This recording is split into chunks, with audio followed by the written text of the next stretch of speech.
alam naman yung mga kababaihan na kapag binuksan nyo na hindi na may sasara, tama? So, kung saan nyo nilalagay ngayon sa aparador, so na, minsan nadadaanan ng ipis, saka pinapasukan ng bakterya, tama? And compare sa product natin, pagbukas natin, yan, halimbawa kumuha tayo ng isa, yan, kumuha tayo ng isa, then, pwedeng isil ulit. Okay? So, mas safe siya ngayon. Pwede ba natin palakpakan? Nakita nyo, tama? So, ano ba? Makapal manipis? Manipis? Okay, now. Tatanungin ko yung dalawang babae. Ma'am, ano gusto nyo? Makapal, manipis? Manipis. Siyempre, lahat ng kababaihan, ang sagot manipis. Bakit? Hassle kasi. Lalo pag nagsusuot ng mga miniskirt ba yun? Mga masigip, di ba?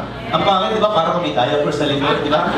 So, wala manipis. Tama. Ma'am, don't you believe na yung tatlo nito, isa lang nito. Amazing, hindi? Amazing! Now, buksan natin. Okay, buksan ko to. Gusto ko may emphasize sa inyo na, di ba mga kababaihan, kaya may ganito at pinandidikit sa underwear, okay, para hindi mag-dislocate, di ba? Alam niyo ba kung anong pandikit ang ginamit dito? Rugby. Alam niyo ba na yung chemical na yon, pag nakalagay sa underwear, pag nilabhan mo yung underwear ng inyong mga kababaihan, alam niyo ba hindi agad natatanggal yun? So nagiging affect yun sa genital ng babae. Okay, now. Ito naman yung sa uno. Yan. Okay. Now, may pandikit din siya. Sumama nga lang. Okay. May pandikit din siya. Kaso, natural lang yung gamit. Okay? Hindi siya, wala siyang chemical base. Ngayon, ilalagay ko dito. Palalapitin ko yung dalawang babae para hawakan nila ito at haplusin. Anong naramdaman niyo, ma'am? Medyo rough. Rough? Ito? Soft. Okay. Kukuha ako ng dalawang tubig na may kulay. Kukuha ako ngayon ng 50 ml sa water, no? Bakit 50 ml? Kasi sa pangalawang araw nyo, yung kalakasan. At yung maximum blood na nilalabas ng mga kababayan sa pangalawang araw, yun yung maabot ng 50 ml. Okay na. Ilalagay ko ngayon ito sa ginagamit nila. Okay, yan. Okay? Ngayon, hindi naman biglang may lalabas yung 50 ml, di ba? Dahan-dahan yun.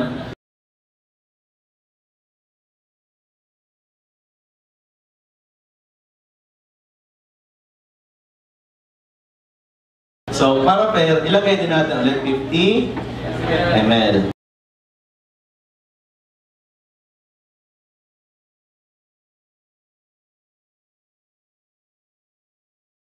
Alam niyo ba na based sa survey, because according to World Health Organization, dahil sa survey na 10 kababaihan ang namamatay daily because of cervical cancer, pag ni-research niyo po sa internet, dahil po yun sa sanitary napkin. Makikita niyo po sa layer by layer, isa-isahin ko po yan, makikita niyo po dyan, at pagdidirihan niyo, pag nalaman niyo kung saan galing yung mga dati niyong ginagamit. Kukuha ako ngayon ng tissue.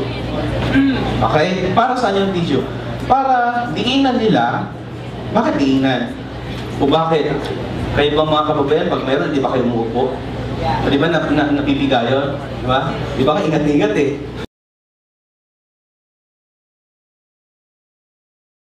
Okay na. Kukuha ako ngayon, halimbawa si Ma'am. Pupunta ka po dito, tapos didiinan mo lang po ito. Diinan niyo po as long as you can. Pagkadiin po, iaangat natin. 1, 2, 3. Okay? Ano sabi ni Ma'am? Basang-basa. Alin? Tingnan natin. 1, 2.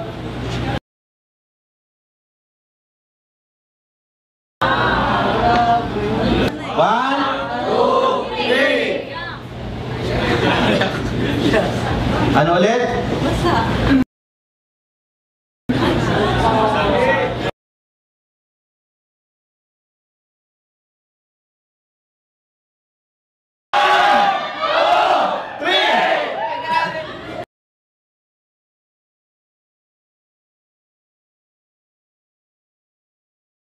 Okay na. Ang tanong, ano ang misteryong nasa loob ng napkin natin versus ng natin sa labas. Isa-isahin ko ngayon. Alam niyo ba na ang first layer ng nasa labas ay ano to? Plastic. Aminin niyo sa amin mga kababaihan, kapag suot niyo to, irritable kayo. Hindi dahil sa mayroon kayo, kundi dahil sa suot niyo. Tama? Hindi kayo komportable. Isa pa, pag plastic ang gamit nyo, yung bacteria mabilis kumalat. Kasi bakit nasusuffocate yung bacteria sa loob, mabilis kumalat, yun yung reason kung bakit pumapasok ulit at nagkakaroon ng mga cyst, tumor, myoma, yung mga kababaihan. Second layer is yun na to. Yung pangalawang layer is papel. Alam niyo po ba na mag-research kayo mamaya sa internet kung saan nanggagaling yung mga papel ng sanitary napkin? Alam niyo ba na ito yung mga tuni-tuniladang mga papel, dyaryo, karton na dinadala sa payatas, nire-recycle ngayon yan, nilalagyan ng matinding bleaching kung bakit yan pumuti, okay? At yun yung nilagay sa sanitary napkin. Ngayon, sabi ng iba, kung nilagyan ito ng bleaching, hindi na tumadumi. Oo nga, naging ligtas ka sa bakterya kasi malinis na to, pero hindi ka naman naging ligtas sa chemical na mayroon dito. Okay? Nung nabasa ito ng blood, na-activate ngayon yung chemical, at pag nagsama yung chemical at yung bakterya sa genital nyo, yun yung reason kung bakit nagkakaroon kayo ng cyst, tumor, or myoma. Para to prove na papel nga yan, pag hinalo natin, ano nangyari? Hindi na-absorb, natunaw, nalusaw. Papel nga talaga. Then, the last one layer is another plastic.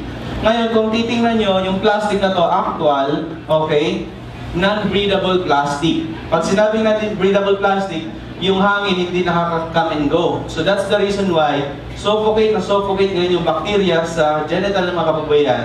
Kaya ngayon, alam na alam namin kung mayroon ka o wala. Kasi bakit? Nangangamoy. Okay, now, yung sa uno naman yun, yung ating eye care. Okay. Alam nyo ba, kahit sobrang nipis lang nun, ay meron siyang 8 layers. At lahat yun, high-tech. First layer. Okay.